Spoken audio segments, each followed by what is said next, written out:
Good morning, everyone. Like you said, my name is Ramon Munguia. I'm the Retail Vice President, Store Manager with Wells Fargo. Wells Fargo is a very proud supporter of the Small Business Lecture Series in partnership with Mountain View College. Wells Fargo is very deeply committed to serving businesses and communities across America. Did you know that there are almost 28 million small businesses in the United States, and entrepreneurs start more than 2.5 million ones every year? That's one every 12 seconds. It's a huge number. Small business owners have a passion for what they do. It's that passion that fuels the U.S. economy, creating new jobs and making communities thrive. We share your passion for business. At Wells Fargo, we understand you need committed banking institutions on your side. More than 2.5 million businesses trust us to deliver the knowledge, financial products, and services to help them succeed.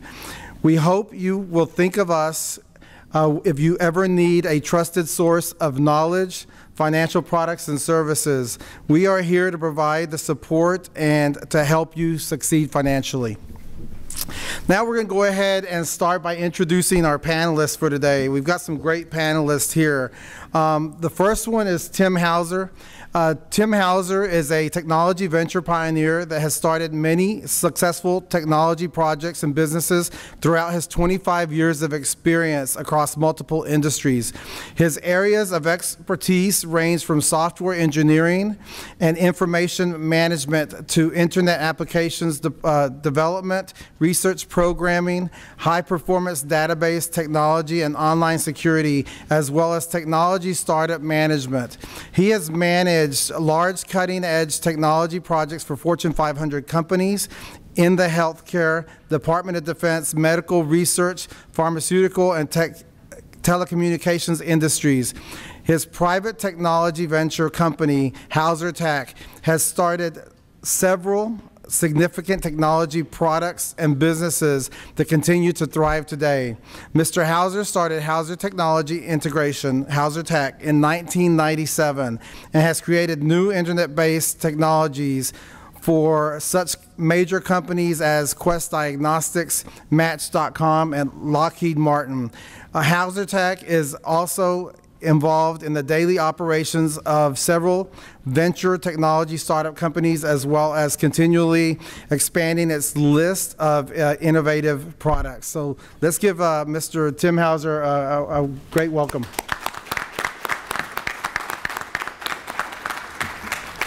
Okay, secondly, I'd like to introduce Lee Bogle. Lee Bogle is President and CEO of Premier Wireless. As a pioneer in the wireless industry, Bogle began her career in the paging industry and was also selling cell phones as early as 1986. She achieved tremendous success in the paging industry by meeting and exceeding the needs of her clients and always being focused on delivering the highest level of customer service.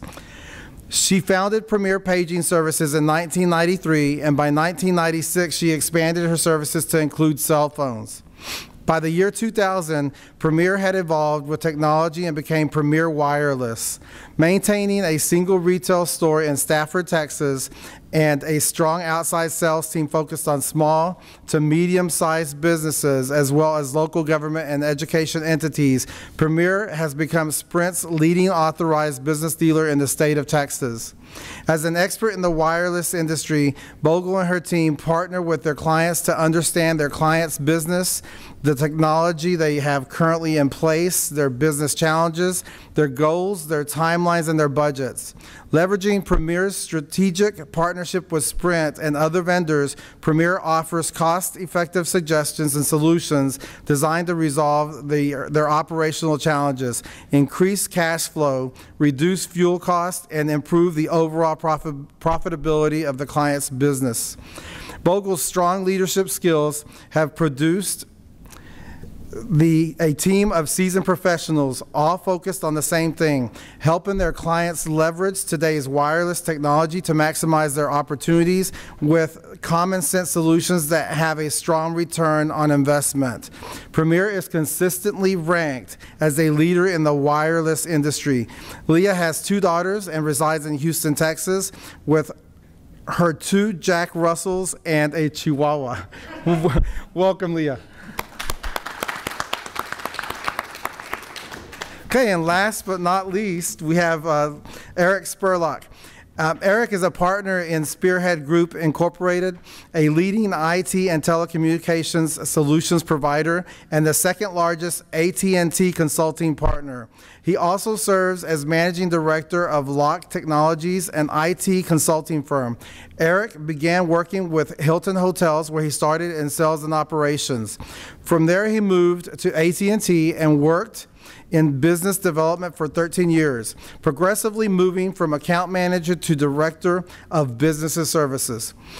During his tenure, he worked closely with the solutions providers that offer various complementary IT consulting and professional services, managing an acquisition territory base of 357 accounts with $16.4 million revenue base and $101.5 million in competitive spend, thereby increasing revenues by 44.4%. In August 2013, Spurlock joined Spearhead Group as a partner and opened his own business, Lock Technologies. He has an undergraduate degree from the University of Texas at Austin and a Master of Business Administration in Strategy and Executive Management from the University of Texas at Dallas. Welcome, Eric.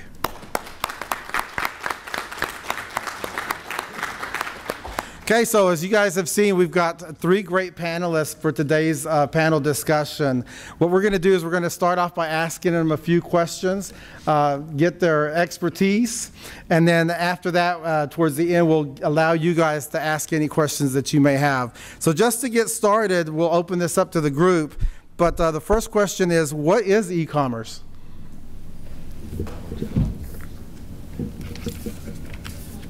I'll start this one. My definition of e-commerce is going to be very broad. It's going to encompass things that traditionally you wouldn't consider. It's going to consider things such as marketing and branding. E-commerce is about how a company represents itself and its products and services to consumers. It is also about how to monetize and catalog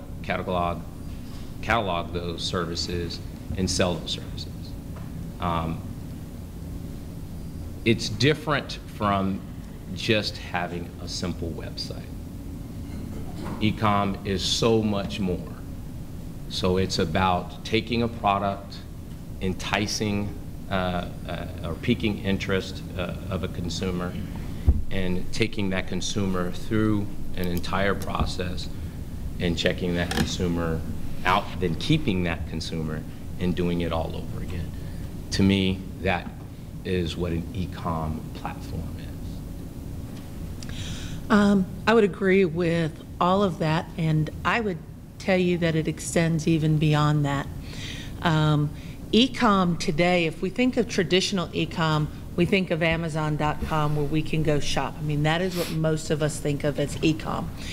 But I want you to think about it a little bit further. Yesterday, Carla and I were speaking, and e-com now exists inside the store. It's where you can take your store and you can do more. For example, there is an eyeglass company that has a kiosk inside some drugstores, and you take your prescription, you stick it in their machine, you put your face inside the thing, it takes a picture of your face, you pick out your glasses, and they show up in the mail. That is e-com on a whole nother steroid level. So as y'all think about what your e-com looks like, think about what else it can do. What else do you want to do? Expand your brain. E-com can also take, and I'm going to take it outside of just shopping, and it's a different little bit of a twist, but it's kind of like, where do you take Stanley Steamer is my carpet people. They come to my house, they clean my carpets. And then the guy who cleans the carpet, he's also a salesperson. He gets paid to do more. And he has a device, and I can now pick out my carpets for my doorway entry. And I bought 3, the front door, the back door, and the other back door, so that it can go. So do you have a service company that you can expand with just a little bit with your people in the field to be able to take payments elsewhere? So it's where can somebody engage with your company beyond walking through your door and paying with cash or check or credit card inside your store. And that to me is e-com. And it's all of the marketing and branding as well that Eric said. Yes, I'd like to agree. I think you know, social media, we all know the different social media out there, but don't forget sites like Angie's List and Yelp. I mean, that's all kind of a part of this whole e-commerce image.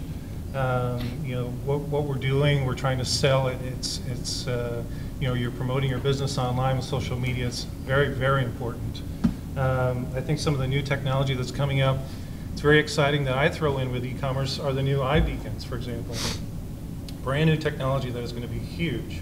And that's, those are proximity sensors that when we write a mobile app, that we put it in there and provide a way for the app, without draining your battery too much because it uses Bluetooth, low voltage Bluetooth, that your app pops up when you're close to a sales, or if you walk into a particular business, or we actually, one of our customers is a church, and there's actually a lot of commerce in churches nowadays as well. You know, our app, you can pay your tithe while you're sitting there, for example, and this one customer, we're implementing something where you walk in the front door and it keeps your attendance that way.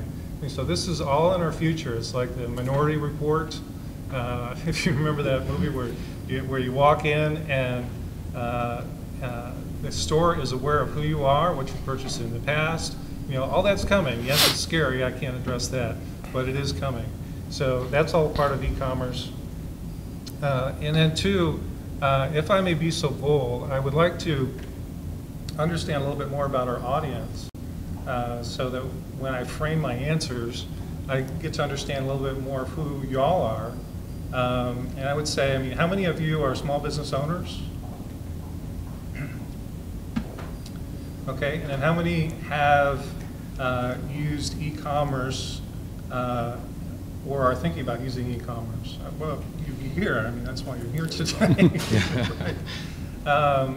Is there anything else in particular?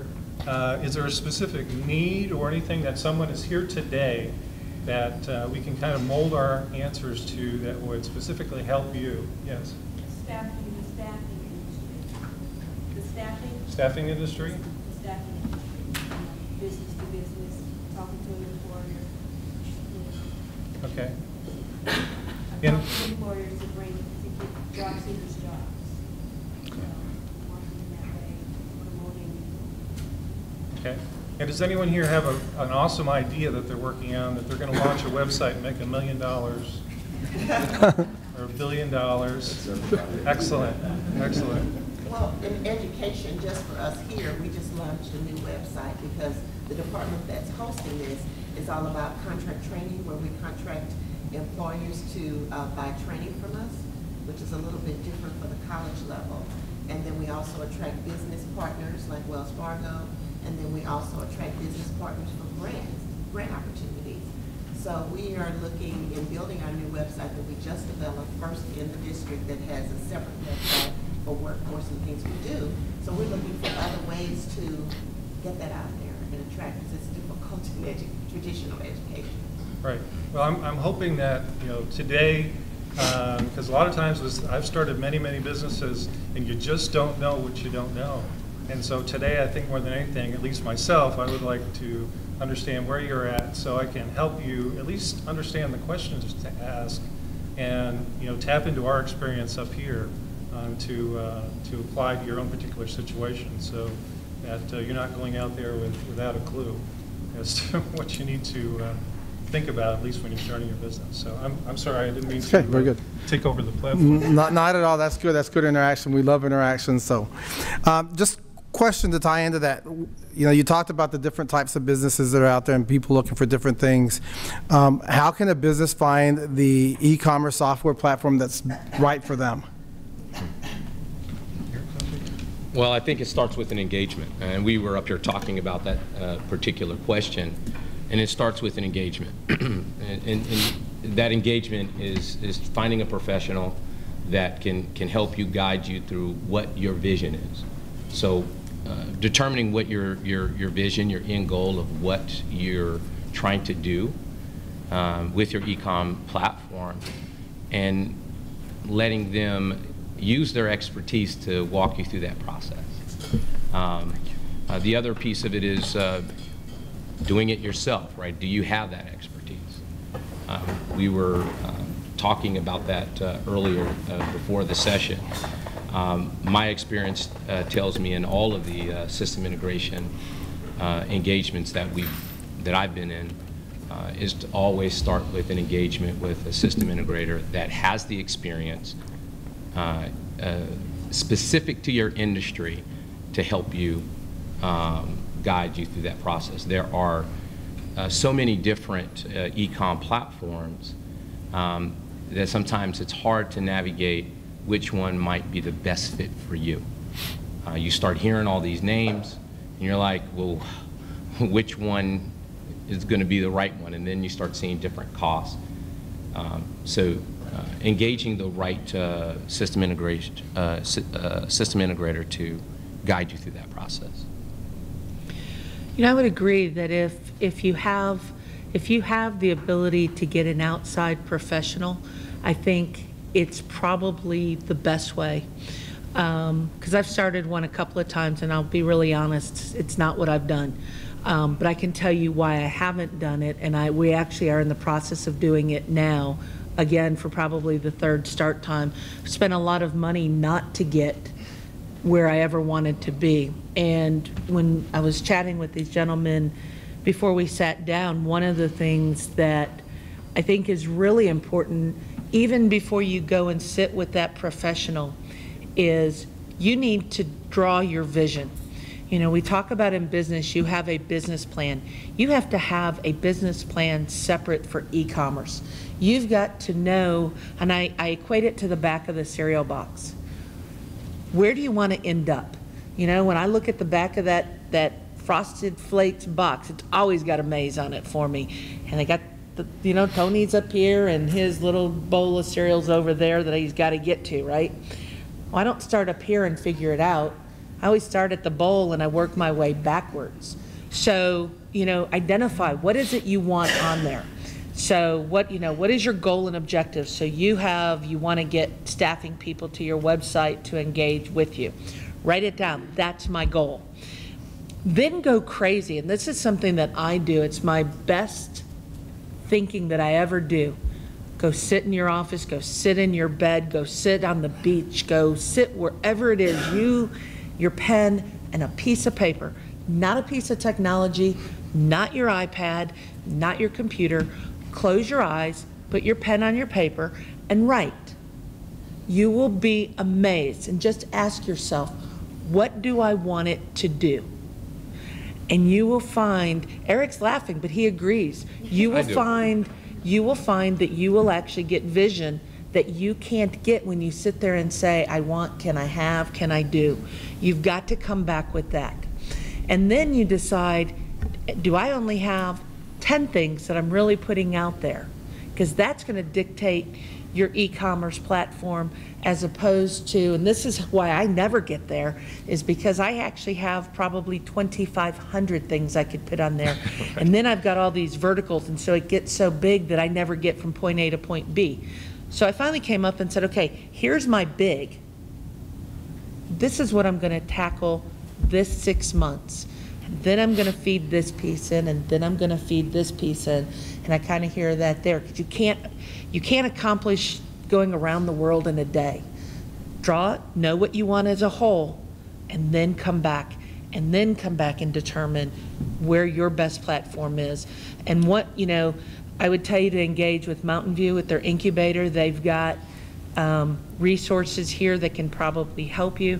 I would also tell you there's other resources available in the community for small businesses, including SBA, to help find experts that can even give you some free guidance before you go pay for guidance. I'll kick it back to you. And Leah's exactly right, because when you get into those engagements, and many of them are free, they're going to ask you that question: what is your vision? What is your dream?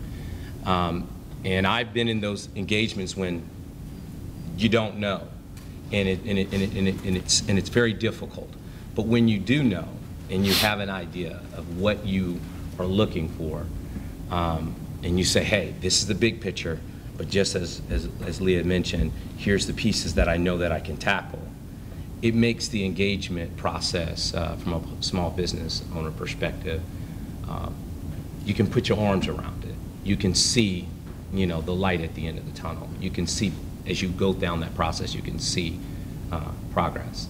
So it's right on, and I'm pretty sure Tim's going to piggyback on this, but that engagement process is asking the client, the business owner, what is that vision? What is your vision? What do you want it to do? Yeah, and just really quick before I give it back to you, Tim, you can go hire either one of these guys because they're both consultants. Neither one of them can tell you what you want. If you don't know, you can spend a whole lot of money talking to somebody. Get a therapist, it's cheaper. It is, trust me. I would take the money. Dealing with startups, I love entrepreneurs, and I love people that have this vision to start. And I hope nothing that we say today is going to discourage you from that, because it's such a wonderful thing to do. I've been involved in it many, many times. I thrive. That's why I love to get up in the morning and get to work, because I'm working on this new project, this new business idea that I had. I'm going to save the world one business at a time. And I just hope none of this discourages you from this. But more so than anything else, I think, with starting a business, understanding these e-commerce, a few things with e-commerce are very, very important. You can mess up. I love to mess up on things. You learn stuff that way. That's how you get out there. You try things. You try to run this ad in this newspaper, in this magazine. You have ideas of how you want to grow your business, and you're going to mess up a lot. But there are some key things with e-commerce that will save you a lot of money in the future if you just ask some questions of an integrator. And a lot of these are just free advice. You can sit down with somebody, and they'd be happy to tell you some of these things. So for example, like dealing with merchant banks, there are certain rules, governmental rules, laws in place, and they're different from state to state. And it's important for you to understand those when you're building your business model. And I'll give you just one quick example. I just got a new client last week that has a service-based business, and this is another pitfall as well. They knew somebody that was a programmer, so they're like, oh, great. Somebody they met in church, or and it's somebody knew somebody, and so and as a startup, you don't have a lot of money to spend on that on IT, and so it may scare you to say, like, gosh, I can't afford these guys. Yeah. How am I gonna learn all this stuff? And then so you hire this kid to come in and write some program for you and hook up an e-commerce. He downloads something for free on the internet, and you find out that, like in this last week, they were going to charge a customer and capture the credit card information before the service was performed, because they wanted to get their money. It's like, I don't care if the person shows up or not, I want to get my money. Well, you might not get caught right away, but if you continue down that path for what you think is right for your business, later the merchant bank could give you a call and just totally shut you down, because you're in a very high risk situation by charging it. So you need to understand some of those things, get your head around it. There are people at the merchant bank, when you sign up with a merchant bank, just ask them questions like, this is what I want to do, this is my vision, as we've been talking about, and here are my ideas, and what is the proper way to do this as far as the money, and then also the gateway providers. We didn't get into too much technology here. Is that too heavy duty? I think just due to the things that have happened probably within the last 6 months, or the last 9 months. I think it's important that we at least have that conversation about compliance and security when it comes to e-com and technology. Absolutely. So why not? Before I turn it over to Eric, then, just the idea, just getting the concept of what happens. You know, you have a credit card. What happens when you swipe that card? Where does it go? Does it go on my servers that I'm responsible for, that legally I'm responsible for? So if the information gets stolen, is it somebody going to sue me? Is it going to come back on me? You need to understand all that, because when the money flows, that's where you can get into big trouble. So you need to understand that and not rely on, you know, a really smart 18-year-old kid to help you out through that. And so by talking to the gateway provider, you know, when you charge your card, the concept is, you know, you charge your card, and there's depending upon how you have your computer system set up, it may pass through your computer, or it may directly talk to what we call a gateway provider. And the gateway provider provides all the mechanisms to get that card, authenticate it, make sure it's, you know, valid, can place a hold on the card for you, can just check, you know, to see if funds are available, and then can also do the, they call it capture. There's authentication, there's capture, where they actually capture the card at the end of the day in a batch process. And so then, that's an entity here, and then they work with commercial banks.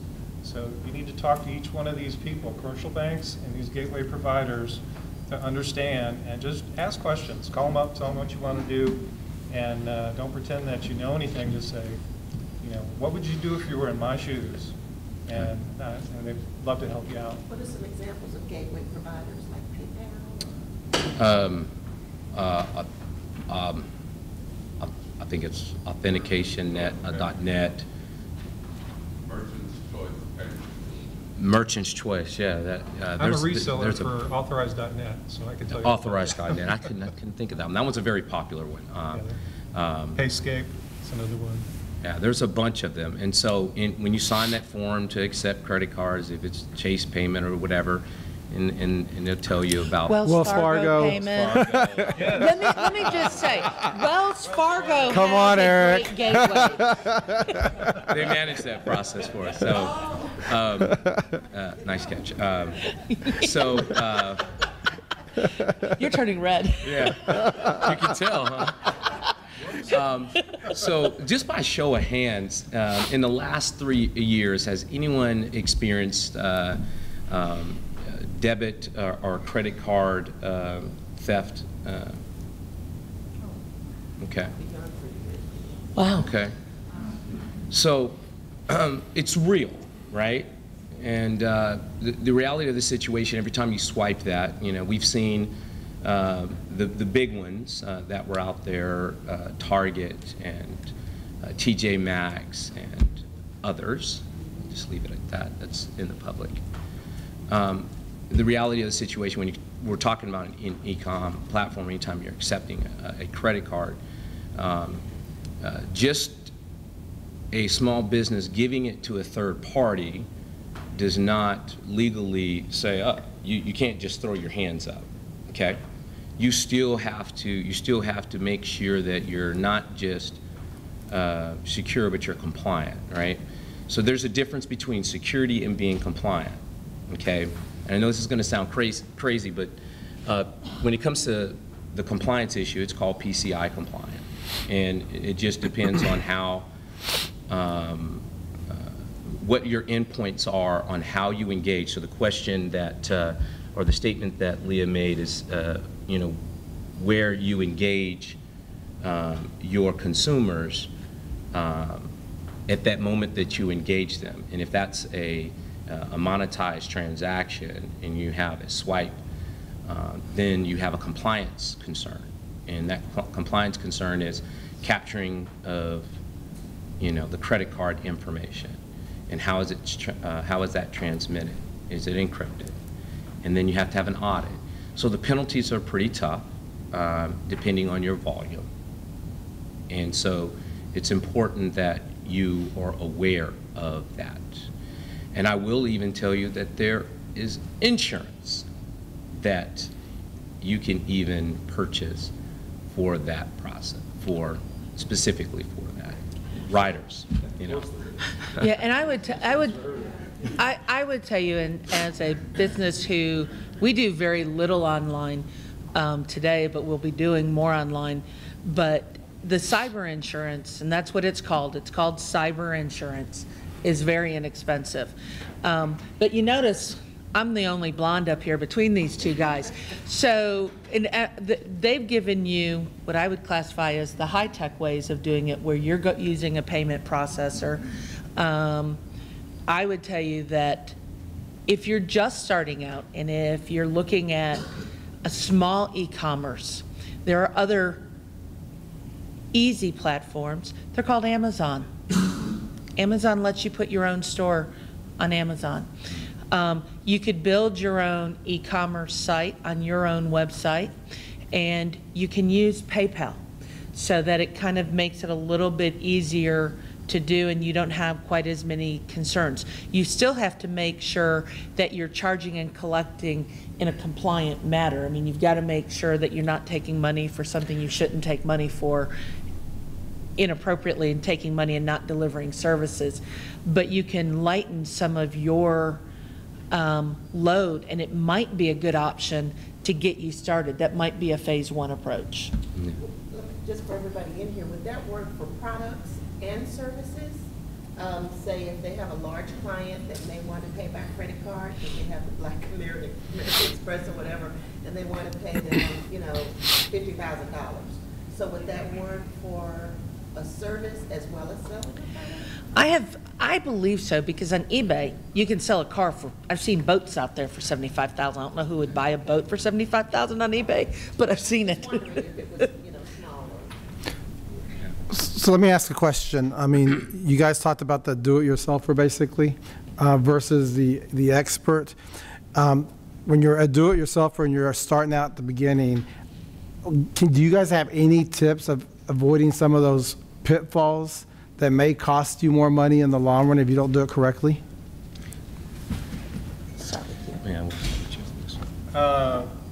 You know, I think my experience is on the practical implementation side of this.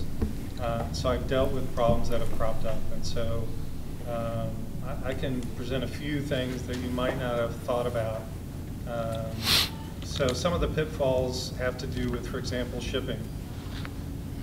Have you thought about shipping? And also, you know, legally you're not supposed to charge a credit card until that product ships.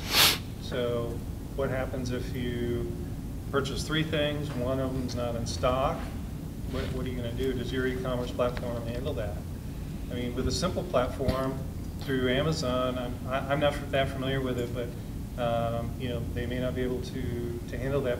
That's a little bit complex, more complex than what you might think. And so in your business day, when you're doing a billion other things, do you have 6 hours to sit down and try and figure that out? Yeah, you need to think about that. Yes?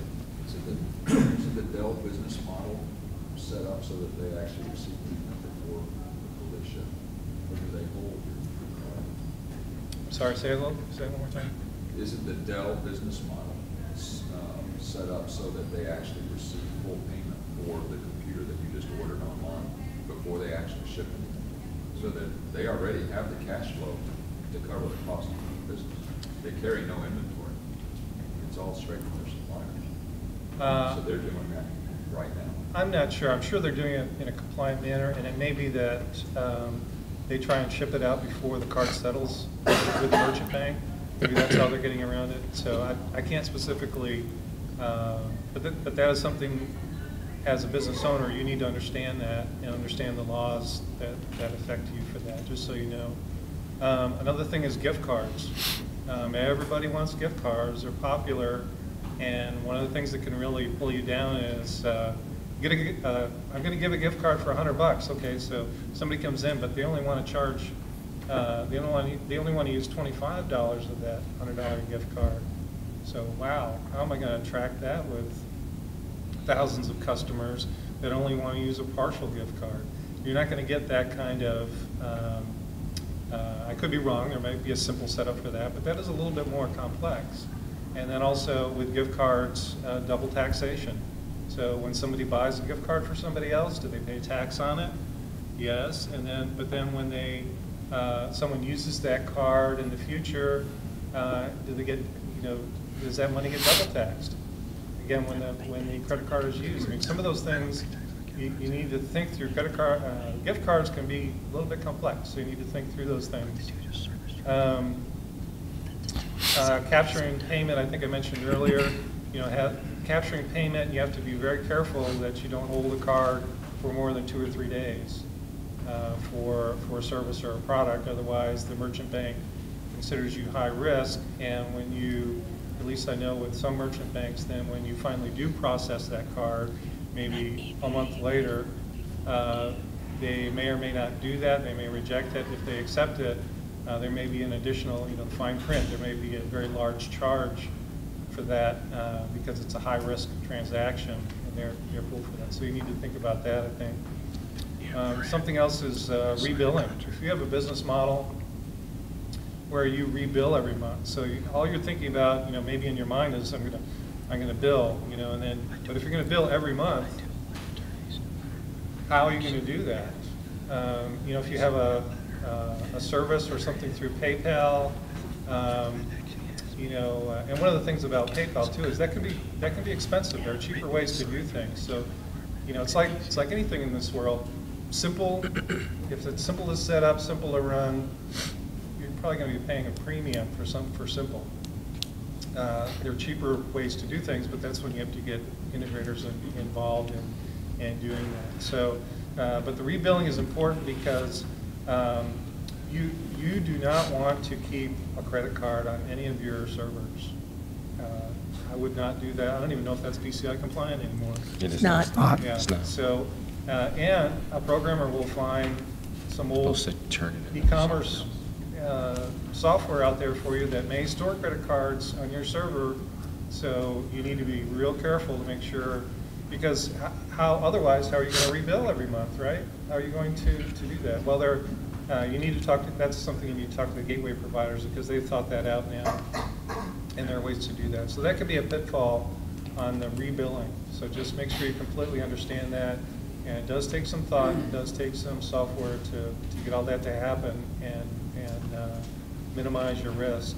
And I would say the last thing, which I kind of touched on here, for me that I can at least think of right now is security. You're responsible for that information that people are putting in on their website. So where are you storing that? Is that information securely transported over the internet? The servers that it's stored on, where are those servers? Is it in somebody's garage somewhere? Or is the server in a secure facility? Or are they renting it on the cloud somewhere? I think one of the questions coming up has to do with the cloud. But you need to ask some questions. So you need to grill the people working on these systems, like, now, how can we make sure that that information is not going to be stolen? Tell me 100%. How is that not going to get stolen? And then always too, you have to know with security and having to deal with it for many, many, many years. Anybody that tells you this absolutely cannot be hacked and is 100% secure, they're selling you a bill of goods, because you don't know what you don't know about security. There are really smart people out there. The government can get in even now, and we know the government can get in and monitor all kinds of things about us. So you just need to learn how to minimize your risk and do the best you can in that, and make reasonable business decisions about that. And that PCI compliance, that's where that comes into play. Tim brings up a good point, so I'm going to touch on a couple of things that I think are important. If you have a great relationship with your Wells Fargo rep, I would say utilize them for merchant processing. That was really good. It makes it easier, right? So try to keep it clean. From a banking relationship perspective, instead of trying to go out there and try to find, something that's, cheaper, just say, hey, we've been banking with you a long time. I want you to match those rates that they can do. Figure a way out to utilize the resources that have been good to you and that are reputable. Okay. And I would say that I would say that for any of your banking or financial needs, right? In regards to an e-com platform, I think we mentioned those things before. Utilize every, the SBA. Anyone can contact me as well. I'll leave some. I think they have my information, so you can share that. It doesn't cost you to sit down and talk about what's next. It doesn't sit down. It doesn't cost you anything to figure out, hey, this is what I want to do. Okay, but make sure you have that vision together, so at least you know. Sit down and look at the ocean and write it down and understand what your vision is. When it comes to where the information is stored, no matter what it is, if it's your company information, how you do business, your relationships, your communications, it is important to tell you. A lot of people say, when you're a small business, you'll use a Yahoo address, or you'll use and I'm not just picking on Yahoo or a Google or Gmail or whatever. What I want to bring up is something called privacy, or the perception that we have privacy, okay? And cloud providers, right? And so we talk about, online cloud storage. It makes it really easy. If I can just put it up there, and it doesn't matter if I grab my laptop or if I grab my mobile phone, or, if I'm at work and I log on, I can get the same data. The interesting thing that you have to understand is it's a password, and a username and password to get that information. And to Tim's point, it can be taken. I've been a victim of it, and it wasn't pretty. They go in and they take, it's a nasty thing, right? They take your information and they do all kinds of things. But there are solutions out there that you can put that don't cost you that much. I mean, that are reasonable for a small business owner.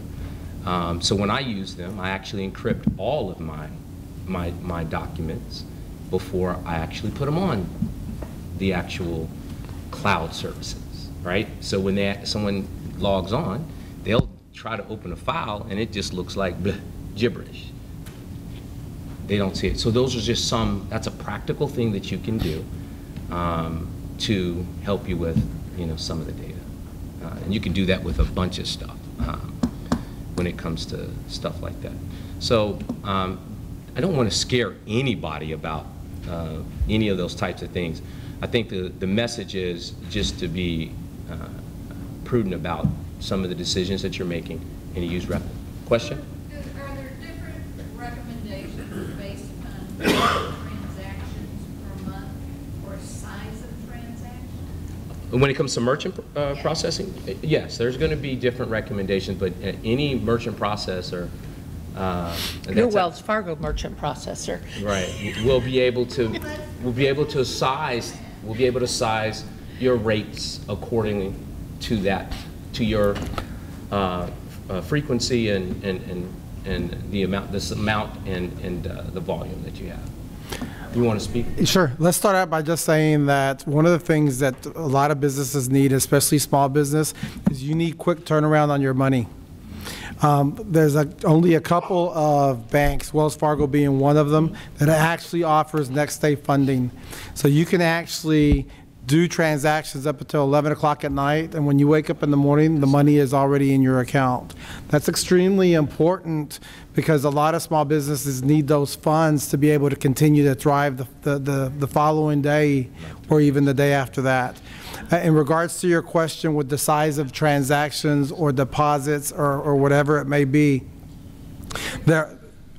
or frequency, there are different types of rates for each and every single different type of customer that we actually have.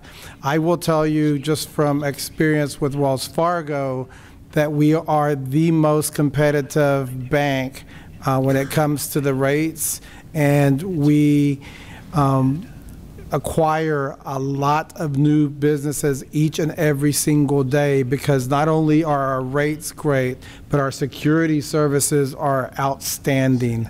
So we really do step out of the way and really take care of you when it comes to that. But we could definitely get you guys more information, about Wells Fargo Merchant Services, after we finish the conversations today, because we definitely have a lot we can offer you. Just a touch. Sure. Everybody seems to offer at one end of the spectrum where you have multiple transactions, multiple dollars going through, but the other end, where I am, in the service industry, it's a convenience factor. So occasionally I get a client that says, oh, I just want to pay by credit card. Okay, fine. What do you do for that kind of business? I don't want a quick fee, not a monthly charge. I want a transaction fee. That's it. I'm not the expert on merchant services. We do have the reps that actually go and speak to customers in regards to those, but I know that there's a lot of customers that are in the same situation that you're in that we do take care of and we do help. So let me get one of the reps to actually speak to you so they could really give you the details, but there's options out there of things that we can actually do for you. So I'll give you my card afterwards and we'll get you some help. So I want to add to some of the pitfalls out there, because as I mentioned, I've failed building it a couple of times. One of the key things, and it's actually something Eric said to begin with, e-commerce is more than the shopping cart. It's more than where you spend the dollar. It's the branding, it's the marketing.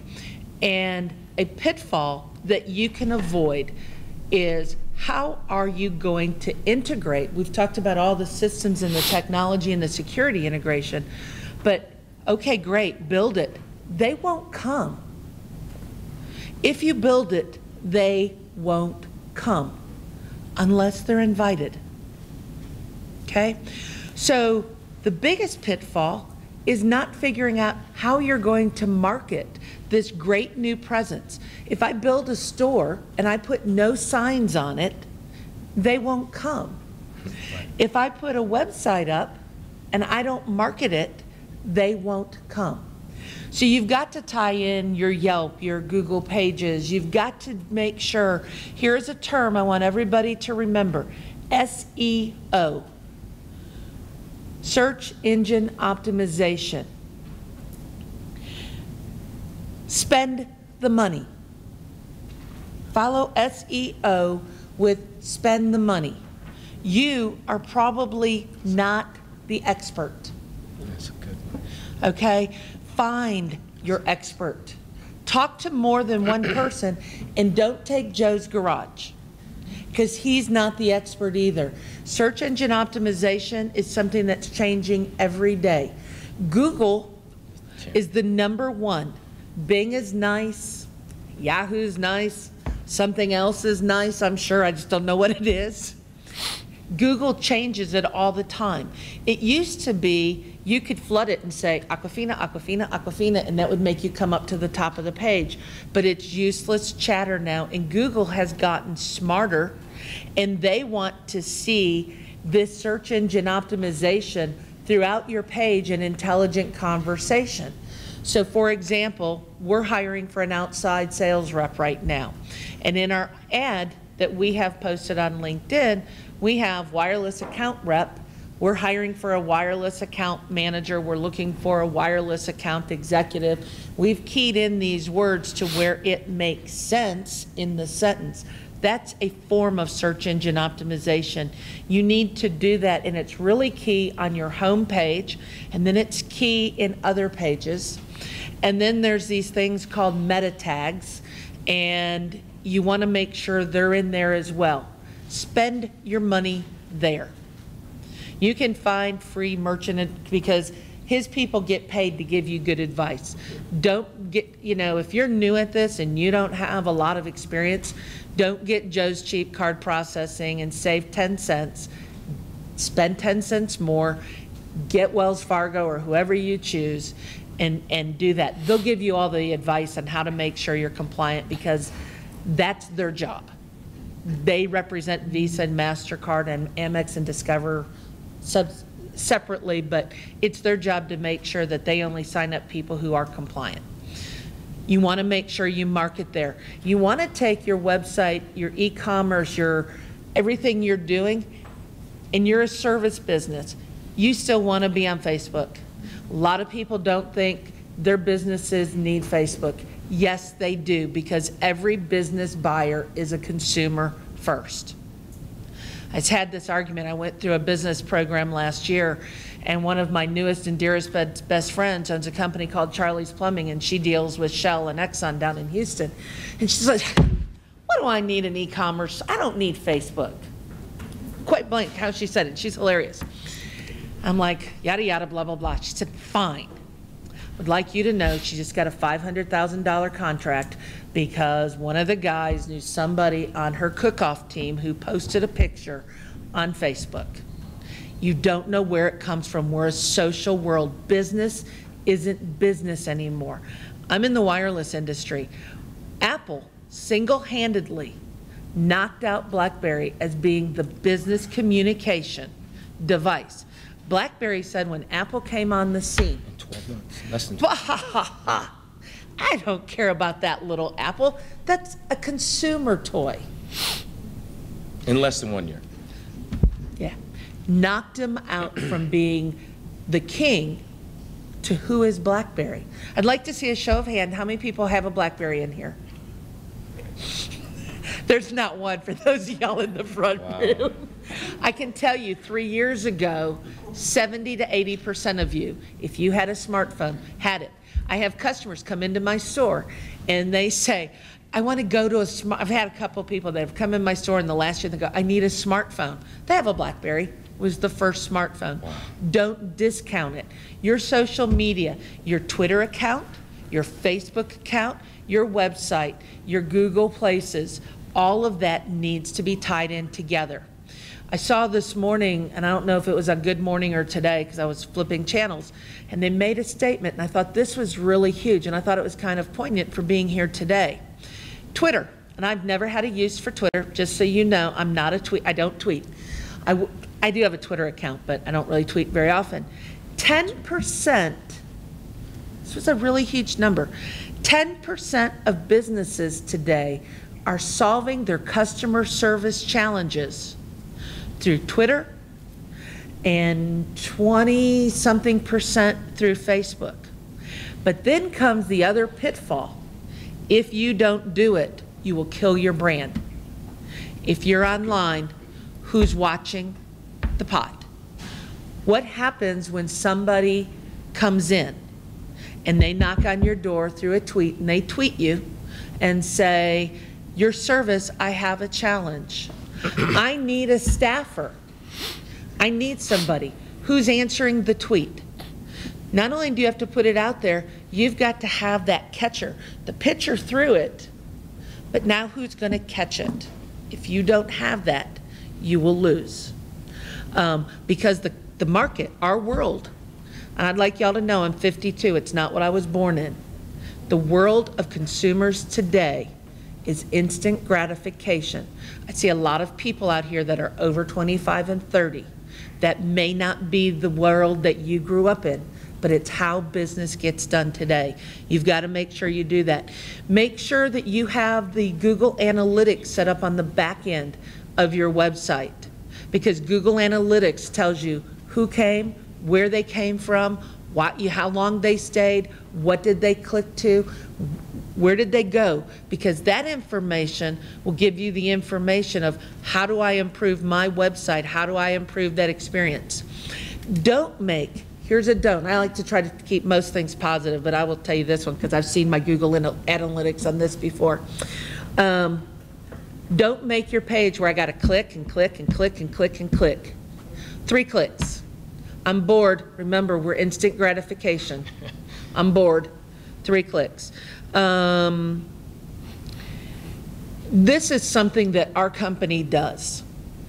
And there's 2 sides of this. If you host your website from your office, and some companies do, how are you going to have it backed up redundancy? You've got your internet, whether it's fiber, Comcast, Time Warner, whatever it is, right? How do you back that up? We're going to talk about it in a second. If you're that company, you're the service company now, and you're just wanting to make sure if somebody wants to knock on the door, or the staffing company, and you want to, and somebody says, I want something, but I was at a client's office the other day, And their systems were down for 2 days, and I just happened to walk in to drop off some paperwork to them. I had them up and running in an hour and a half. What is your redundant path?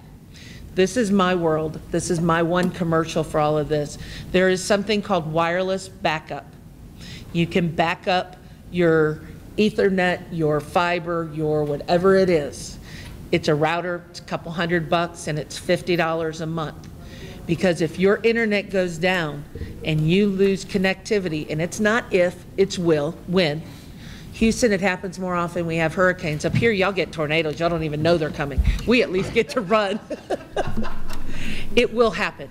How do you back that up? Because if you can't respond, that customer on the other end doesn't know your office is out of service. What do?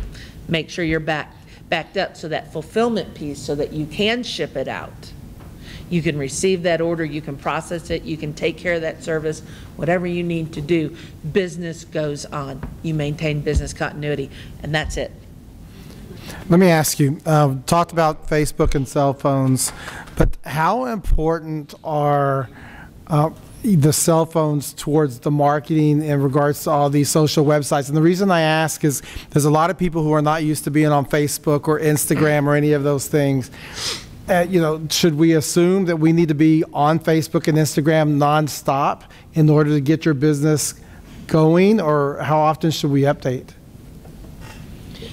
I'll take that one first, because it kind of leads from where I was. I'm going to kind of pause right there. One other thing I forgot. Your website must be mobile enabled. Right. Okay? Not all platforms. When we talk about a platform, my perspective, because I'm about what is it from the consumer, my perspective is whatever platform you go to, what does it look like? I'm going to kind of show you. He's got this size screen. He's got this size screen. I've got another size screen in my purse. What does it look like? Because 60% of searches originate today on a mobile device. 60% of searches when people are going out looking for information occur on a mobile device. So the answer is from a Facebook page, and there's outbound marketing things that you can do as well. You want to make sure you're updating you want to make sure that you're updating, and it shouldn't all be a commercial when you want to talk about getting them to come in. So I've started doing some blogs and stuff, and so I did a blog the other day in regards to, emergency preparedness and stuff, and what do you want? Make it useful facts. So you're a staffing agency, so I would tell you that you would want on your Facebook some good things, and if you're looking for clients, what are some key points? Just give out free information. I call it the give to get. You're a service industry. If you had an online presence, my question for you is, how much would your business grow if you were mobilely enabled? You had an e-commerce way of taking more payments. Would more people do business with you otherwise? And I don't know, but would they? If you gave free information out there, how many more people would come to you? You don't want to tweet to death. You don't want to dump in people's mailbox all the time. You've got to find a way to build an audience on Facebook. You've got to make sure that you get them to like and stick. I will tell you the other one for businesses is LinkedIn, and I would tell you as a staffing company, I would tell you that LinkedIn is probably, you want your Facebook, but you also want your LinkedIn. And I would tell you probably twice a week, you want to go out there and post some meaningful content. And I can't say it enough, meaningful content, not just stuff. I love everything that she said. It was. He's my new BFF. I'm serious. A couple of key points. I don't want to just piggyback on what she said, but everything she said was head on. There's some jewels in there for a lot of folks out there if you aren't engaged in that process. So to answer your question about just another tidbit for those that don't wear glasses, what's the first thing you reach for in the morning? Your cell phone. because everybody said that, that should answer your question is how important mobility and if you should have a presence on either a social media, a social network, or should mobility be a part of your e-com process? That's it. There were, Oh, there's a question. Yes. I have a question for all four of you, actually.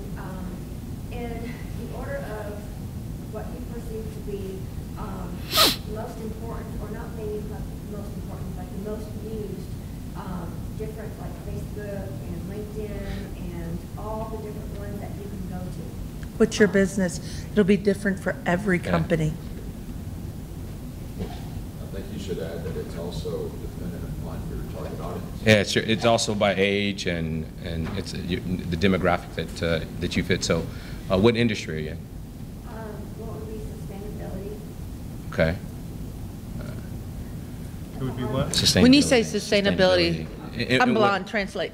Well, that would be like gardening and water harvest, rainwater harvesting, beekeeping, things like that, and Okay. Facebook, definitely. Yeah. I would definitely say Facebook. I'm an avid Facebook user, and it's amazing. Like if my car breaks down, you want to find the best, cheapest mechanic that somebody else knows. You get on Facebook and you go to somebody's page that you know works on cars a lot, and there it is. So they've got the connection, they've got the like, they've got the link to it, or whatever it may be. So I would say Facebook.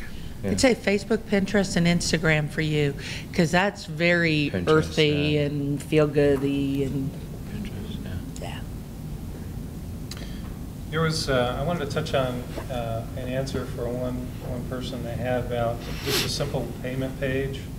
There is a way to do that through PayPal. You're going to pay a premium, but like for example, my graphics artist that I use, I'll just get an invoice through PayPal. I'll pay it with my credit card, and then the money just shows up in her account, her PayPal account. She can do whatever she wants to do with it. Another thing is something like what we did for Parkways Motors downtown. They have, after you get done with your service and you have access to your phone and to your webpage, you can just go in, and it's a simple, just a one-pager that a software developer can make that ties into your gateway provider, that they just put in their name, address, and whatever, and the amount, and then just hit send. So there are some simple solutions out there to answer that question. How do the three of you attract business via e-commerce? I give stuff away. I have a product that I launched. I have a product that I launched earlier this year, and my wife thought I was crazy. I built it over the Christmas holidays, and it's a tool for scoring for a competitive club that I'm in, and it has grown now to international. I have users in South Africa and Italy and Netherlands and all over the place, and it's and I put it out there, and in my training videos I say, well, this is, we're software developers, we're putting this out there for free, but this is an advertisement of what we do. And so if there are elements of your business that you can give away and get out there, the world is at your doorstep. They want technology that's out there and will use it. If you have a great solution out there, think of a way to give something away. But how do you reach them through which of these tools, which social media piece? Do you reach Australia or? I did a lot of YouTube marketing or YouTube videos. SEO came up, but you can create some videos, for example, talking about, I think people overlook YouTube. I go to YouTube for Everything. Everything. So do I. And Good so I videos, think, how-to videos. That would be your number one. Oh, YouTube. yes. Competitive, so I put out there competitive software. I put some other keywords in there for the club that I'm a member of, and got a tremendous amount of hits off of that, and then had a Facebook page, a Twitter account, and it's been growing like crazy. And then the other thing too with this is I encourage customers come back then and they'll say, wow, this is fantastic. Well, then I go back and I say, well, social media makes the world go around. Would you be so kind as to post your experience on the Facebook page for me, please, so that I can either answer your question or others can benefit for this product. And I found that if you ask politely, they'll do it. and that has made the page grow quite a bit as well. Something else is, pay-per-click came up, Google pay-per-click. I'll give you an example here of one of my customers down in Houston that sells security systems. And they weren't quite sure how to do the marketing, how to get out there. Should we be using pay-per-click? How much should we spend on pay-per-click? Because that can get very expensive fast. I mean, you could pay, I've heard that some lawyers firms, we did some work with some lawyers firms in town too, they can pay up to $100 per click for lawyers, ambulance chasing services. Well, I call them that. I shouldn't call them that because they're my clients. But for that type of a click, they pay a lot, but it pays for them. It pays. And so there are, I mentioned this briefly before, there are ROI, return of investment programs that you can put in place. There's one called call measurement, and it will help you understand how much to pay for Google pay-per-click so that it makes it worthwhile for your business. And so on your website, you could have a phone number, and then that's a special phone number that keeps rotating. You call that phone number, and then that ties into that web experience. If someone came into a pay-per-click ad through Google, you can tie in that monetary value. How much it cost you to get the phone number hooked in, and then the payment processing and all that. You can get accurate ROI. And the cool story is about this company in Austin. They were spending about $5,000 a month on pay-per-click. They just weren't sure. It seemed like a lot of money. It started going up, $5, $10 per click. I'm like, wow.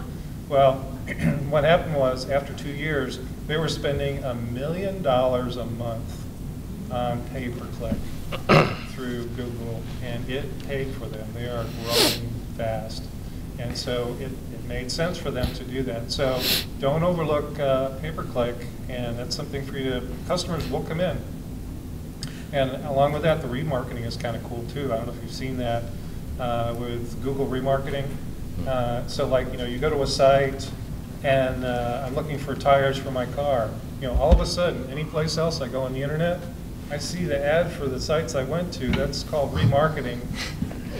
That's very expensive because if somebody clicks on that, they charge a premium for that. But think about it, that customer is coming back to your site for a second time. Eyeballs, you pay for eyeballs, right? The more eyeballs you get on your product for marketing, that's going to make the sale. So it's you have to do some return investment ideas on that, but pay-per-click is great.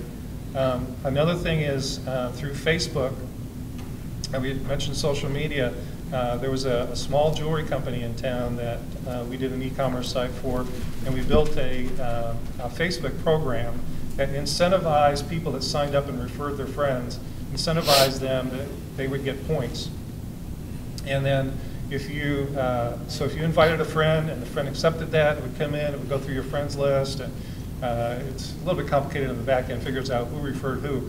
But the idea was that you got points, and then you could exchange those points then when you went to the jewelry store for up to 50% off some of the jewelry. You could turn in your points. So there are cool things where you can monetize social media that are out there that if you go on Facebook, you can utilize that. Like this program I told you that I gave away for free. I went out and I just did a contest on YouTube. I just sat in front of I like the non-high-tech, just me talking to the camera, because I want people to know that it's just me. I'm just a regular guy. This is not edited.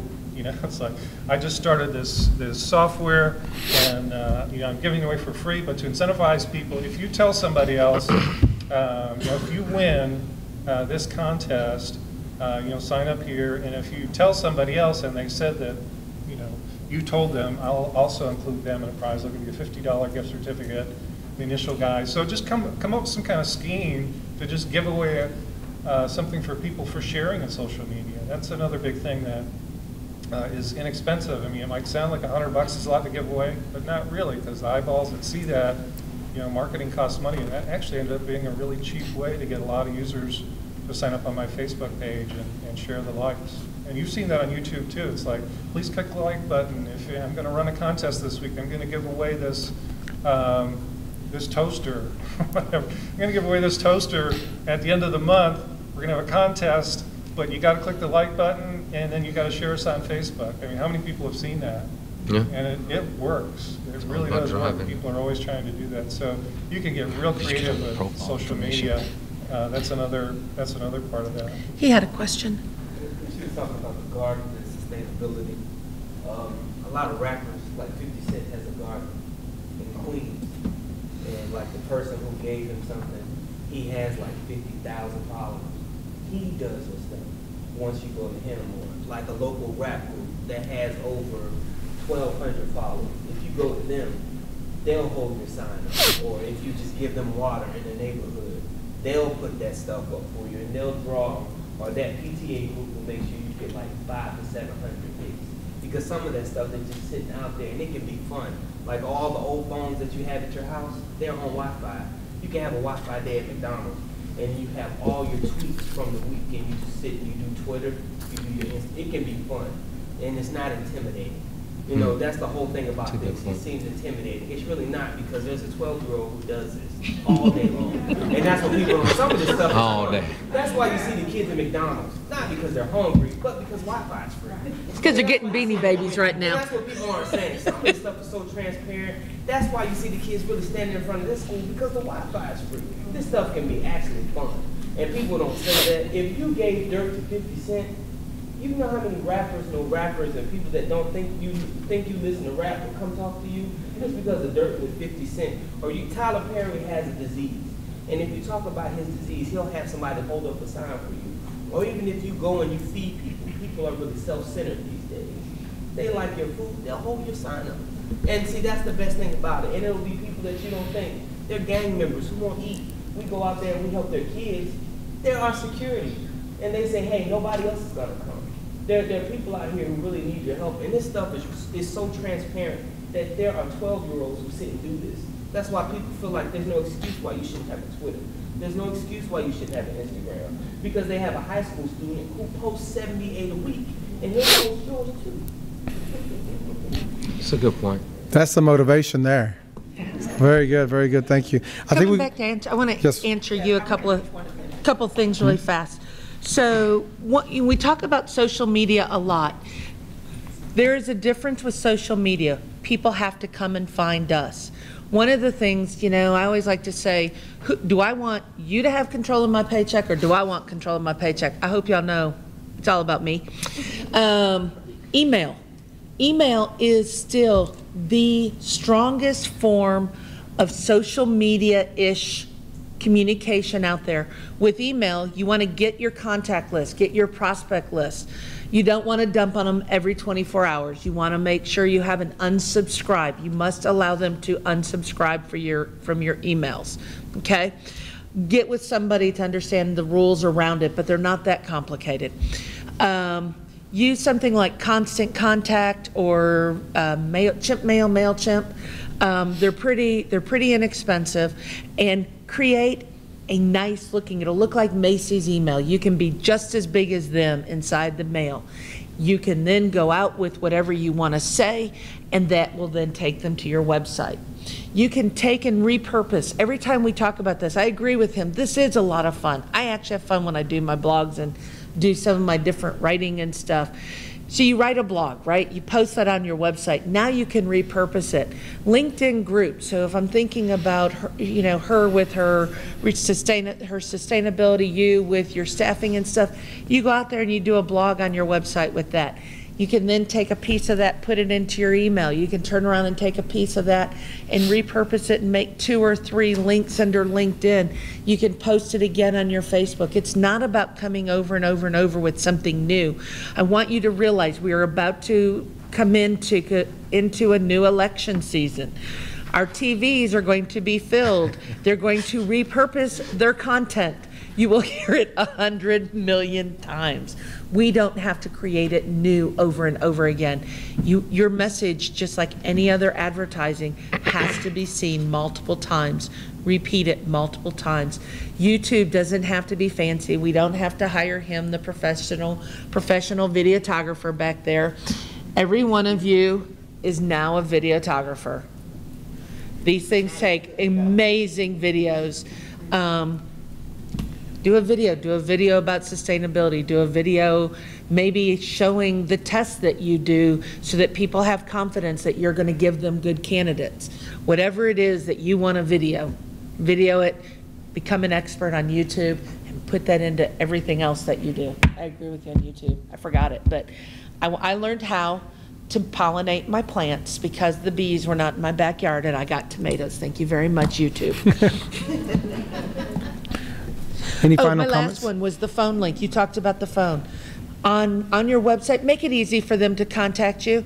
Do not hide your contact us in some font, because you talked about wearing glasses. That is so hard. Let them come from the web to the phone and call you, because there are those of us that like to talk. All right, any final comments, guys? Well, he didn't give us Marty's business. I'm in the service industry, so that is all relationship. So from an e-com perspective, looking at the broad approach, I'm very involved in social media. So I'll be Facebooking and tweeting after this, and thanking all of you all for attending, giving useful information about the conversation and saying how rich it is, promoting the school as well, to say attend these sessions. For me, that gives a 360 approach. It lets people know that, one, you're involved in the community, two, that you're talking about technology, three, that you're in not just the community, but you're talking to other business owners. So when people see that, they want to talk to you. And so from a relationship perspective and my broad view of what e-com is, my commerce is relationships. So that's important to me. Yeah, I just have a general question for you guys. So we talked about using social media to help our business and enterprise, whatever. What about monetizing data? Because I work for an educational nonprofit, and that's what we sell. We sell an experience. We sell data. We don't have a consumable to sell. So how do you take in data? How do you, repackage it for? Can you give me an example? I'm sorry? Can you give me an example of what kind of data? Well, we're responsible for, I work for the Trinity River Audubon Center, and we're responsible for a 6,000 acre preserve within the city. And we don't have the tools yet to monitor what's happening in that preserve. But we do have a lot of organizations that come out to us seeking information on it, and we're just trying to find ways to, build relationships up with them. Because we're a nonprofit, we're not in entirely for the money, but we still have to find a way to maintain our facilities, maintain our forest. What kind of information would they be looking for? I had a citizen scientist, I had a DCCCD professor come up to me who's up at Richland seeking information on the topography of the forest. Okay. So hard scientific data. We see predominantly elementary age children, elementary school children. So they come out here, they do exercises in environmental science and ecology. They get an emotional experience, and they're not really getting a major education experience. We tie it into the school education, the state's educational standards, but what we need are college students and university students to come out to our facility and use our labs for research purposes, so maybe we can pull in grant money or additional funding for other projects that we need to pursue. We have the first Gold Star LEED certified facility in North Texas, but acquiring funding to maintain it, to improve it, to audit its functions is a challenge right now. I think that's all about marketing. I'm going to tell you, you need an outreach campaign. I think you need some human capital put into this to do it, and I think you need to do your email. I think you need to blog about what could be done out here. I think you need to get into some LinkedIn groups, tie into the different colleges that would have the students that you want to attack. You need to identify who your people are. Start at the back. Where do you want to end up? You want to build this, and this is what you see. Who are those people that would do this? Where do they live? How do you reach them? And then drive forward. What about all of the college Facebook accounts? Absolutely. All the college Facebook accounts. You need to talk about things that are going on out there, different things that are on the land, and you need to come up with a story. I would tell you to hire a college intern to come in there and give them an internship program, which would be perfect, which would be very low dollar. You could maybe even have a couple college students out there and have them become your marketing people for it and have them do it. I think, because you've got a perfect environment to do it. And lock into other STEM programs. We have a STEM program here and a STEM grant. Yeah, we actually received a huge STEM grant when they first built the facility in 08, and they just ran out of things to do at the facility. And so El Centro actually pulled out, and then that was the end of that. So we have equipment that just isn't being used, but they're facing that communication gap, I guess. I'll give you the contact to our STEM grant That would be helpful, thank you. I think too, one of the things, if you have something specific, I think when we talk about Google pay-per-click, and if we talk about even Facebook ads have been very, and for some things, works very good. And I think something that people overlook is that you can target in on people's interests. And so you may not, so instead of just, it's not like you put an ad out there for the world for your laboratory services, but in your case, if I understand your business problem here specifically, it would be that you would create a Facebook presence, and then you need to build that so you can get the message out. And you can do that with Facebook ads. You can say, look for people that have interest in laboratories or in specific nature preserves or whatever it is that that you have. And so those pages, and they have new ways of promoting posts that I've used a lot that are super. So you could say, I would just post that up there and say, you know, we have these facilities. We're looking for researchers to come in and fill these and use this material, use the facilities here, and you can promote that page then and pay whatever it is, $5 a day to promote that page. And so if people are interested in nature preserves and education, laboratory, whatever the keywords are that you come up with, you know, it's going to show up on their Facebook page, and they're seeing that more and more now. And if they're interested in that, that's been working really good for me. I only pay just a few bucks a day for some things where I'll just go out and really fine tune who am I looking for, like Lynn had mentioned. And that's the cool thing about you know, doing this pay-per-click. You can say age group, and through Facebook specifically, you can say I'm looking for 25 to 30-year-old research assistants that need laboratory. You know, have those keywords and maybe male or female, whatever you in your mind is your demographic that you want to hit, and then you can put an ad just for them inexpensively because you only pay when they click on it. Shows up in their feeds. There you go. There you go. Eric had one quick thing. Go for it. Okay, he forgot what it. Mobile apps. Yeah. We didn't talk about mobile apps, and so if you want to really control the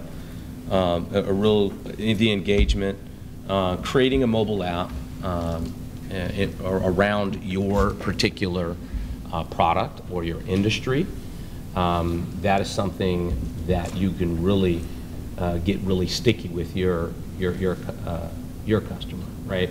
So rather it's in staffing, if it's an app, you know, you can think of it could be an app just based on, hey, here's my people, how they, you know, the qualifications of different type of applicants. That's what the app does, or whatever. Different types of mobile apps. So when you download the mobile app and you tie it into the information that you have about your products, your services, or what have you, it makes it really, really sticky because it's your app. And what comes along with that, you know, from a privacy policy, is that you get a lot of information that you can, you know, really target to them. And then you can take that information and put it with the website and put it with, you know, the social media or social networks pieces. So we didn't talk about that, but, you know, we do see this almost at every level of segment of the, you know, of businesses. So I didn't want to dismiss it, and because we don't spend too much time on it, I don't want to let you think that it's not an important topic, but it's definitely an important topic to consider for all business, small, medium, or large. Well, this has been informative, inspiring, and exciting. And speaking of exciting, I'm going to go ahead and introduce the Executive Dean, Workforce and Continuing Education here at Mountain View College, Patricia Webb. Patricia.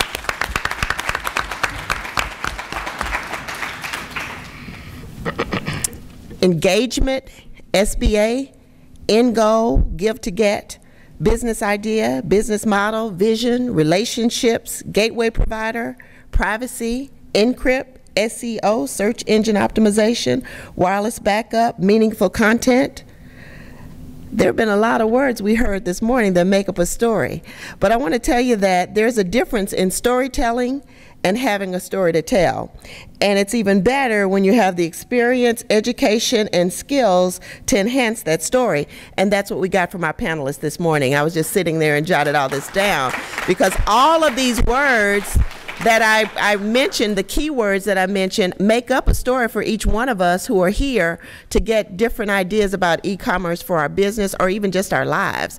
I don't have a business right now, but a lot of this stuff enhances our job, our lives, and just what we do every day. So that was a small round of applause. So give an even heartier round of applause for our panelists because they did a great, great job. We truly appreciate it. We appreciate Dr. Pulliam, our interim president, being here this morning as well. And if you look at the back of your program, you see that our partnership with Wells Fargo is just fantastic. This is our third in a series of 4 throughout the year small business lectures that we're giving.